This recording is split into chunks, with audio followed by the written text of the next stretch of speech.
जी news लेकर आया है कर्नाटक का सबसे बड़ा, सबसे सटीक और सबसे भरोसेमंद ओपिनियन पोल। हमारे ये दावे खोखले नहीं हैं, क्योंकि कर्नाटक की जनता का मूड जानने के लिए हमने सभी 224 सीटों पर कुल 3,36,000 लोगों से सवाल पूछे हैं।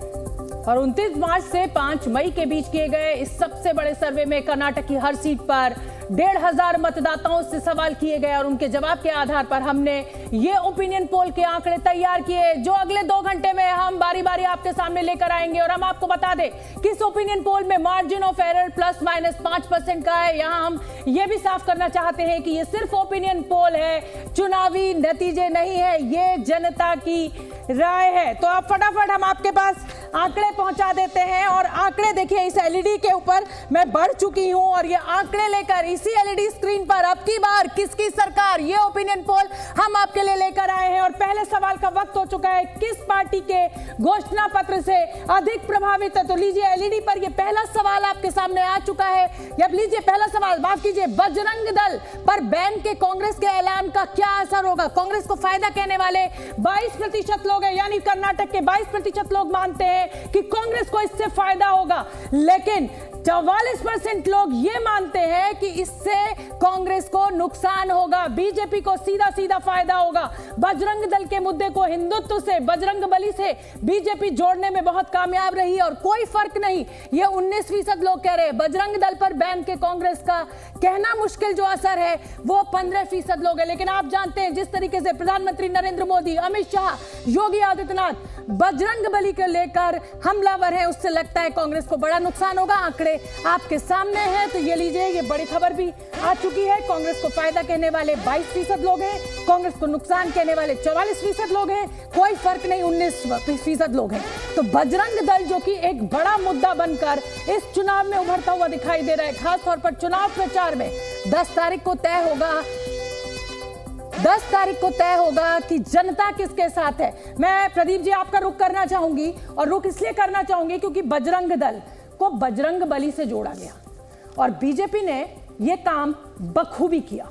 क्या लग रहा है आपको, ये जो आंकड़ा आ रहा है, आप कन्विंस्ड हैं? आपको लग रहा है इससे फायदा होगा?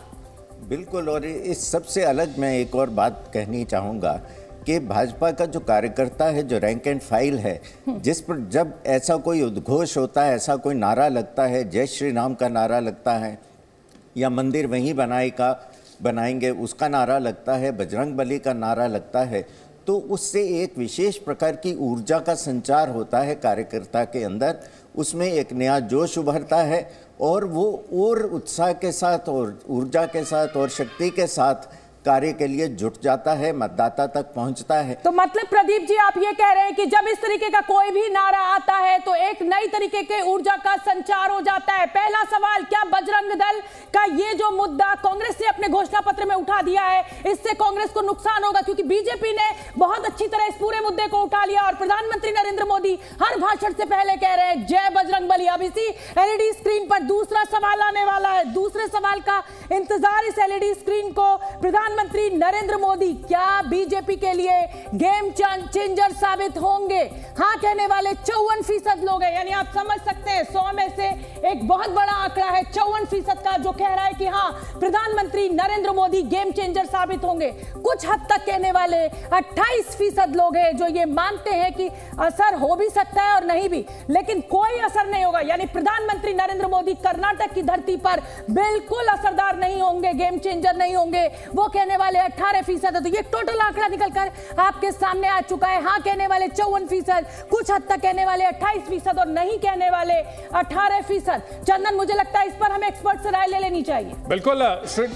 इस मामले में अगर बात की जाए श्रीनाथन जी, प्रधानमंत्री नरेंद्र मोदी जिनका पैन इंडिया बहुत जबरदस्त असर है, क्या कर्नाटक में गेम चेंजर साबित हो सकते हैं? क्योंकि उनके आने से पहले कहीं ना कहीं जो जानकार थे वो मान रहे थे कि कांग्रेस के पास एज है, लेकिन अब मुकाबला बराबरी का और बीजेपी के पक्ष में कहीं ना कहीं दिख रहा है। चंदन जी आप देखिए, वो मैं पहले दिन से बोल रहा हूँ, वो मोदी जी वहाँ पर एक वहाँ के स्थानीय नेताओं के देखेंगे तो उससे ज़्यादा पॉपुलर है। आप देखें उनका जो रोड शोज है उसमें कितना सबसे बड़ा कद्दावर लीडर बन के आए हैं। तो इसलिए मोदी जी एक गेम चेंजर हैं।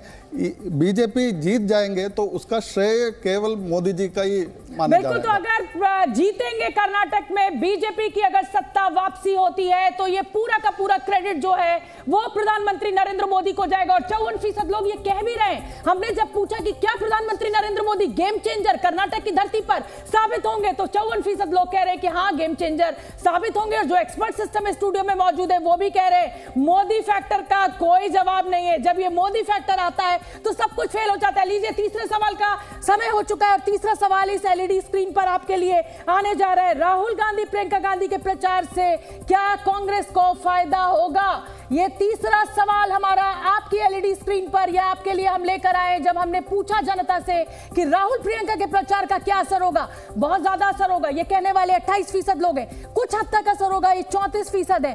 कोई असर नहीं होगा, 38% है। यानी ज्यादातर लोग ये मानते हैं कि राहुल गांधी और प्रियंका गांधी के चुनाव प्रचार का कांग्रेस के लिए कोई ज्यादा फायदेमंद नहीं होगा। देखिए, संगीत रागी जी भी स्टूडियो में आ चुके हैं। संगीत रागी जी, राहुल गांधी और प्रियंका गांधी, कर्नाटक में भीड़ तो बहुत जुट रही है, तो क्यों ये लोगों का मानना है कि असरदार नहीं होंगे राहुल गांधी प्रियंका गांधी?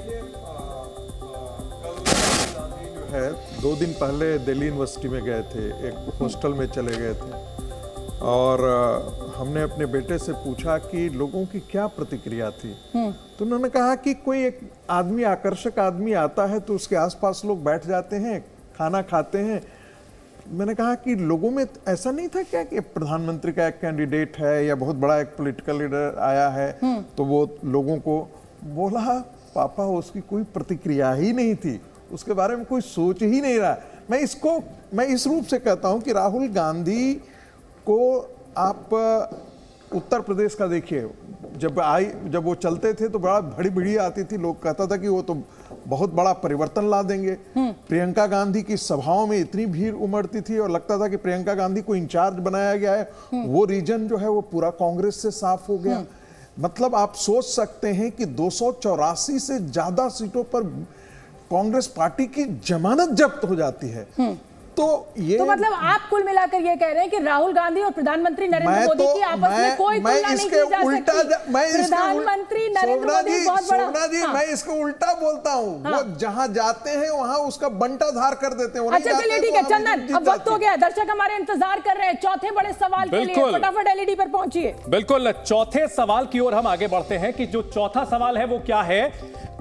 ओपिनियन पोल के लिए हमने चौथा सवाल पूछा है कि घोषणा पत्र को लेकर के जनता को किसके घोषणा पत्र पर यकीन है? बीजेपी का जो घोषणा पत्र है उस पर, कांग्रेस के घोषणा पत्र पर, या फिर जेडीएस के घोषणा पत्र पर? यहां पर बीजेपी के घोषणा पत्र पर, मैनिफेस्टो पर 41% लोगों ने यकीन जताया है, जबकि कांग्रेस के घोषणा पत्र पर 40%, वही जेडीएस के घोषणा पत्र पर 14% लोग, और कोई नहीं 5%, इनको छोड़ दिया जाए। इसके अलावा खास बात यह है कि घोषणा पत्र जो कांग्रेस का है उसमें भी बजरंग दल पर बैन की बात जो थी उसी ने यहां कहीं ना कहीं हवा का रुख पलटा है। चुनाव से ठीक 8 दिन पहले 2 तारीख को कांग्रेस का घोषणा पत्र आया और उसके बाद जो है सियासी हवा बदलती सी नजर आई। बीजेपी